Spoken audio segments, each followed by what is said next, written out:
mau bikin bubur pakai instant pot, pakai nasi sisa kemarin dicampur beras.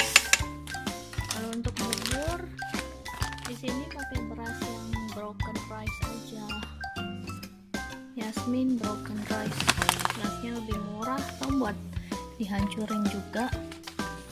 Terus bumbunya yang simple aja. Ini punyanya daun salam yang kering, kemudian serai yang udah dikeprek, kemudian ini ada garamnya tapi udah ada bawang putih bubuknya,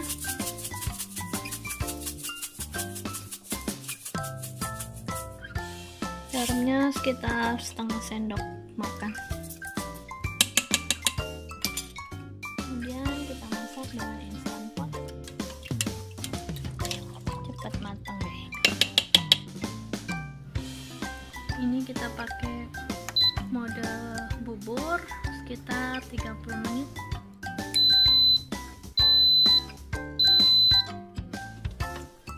Ini hasil bubur ayamnya dimasak dengan instant pot. Bagus ya, buburnya kental.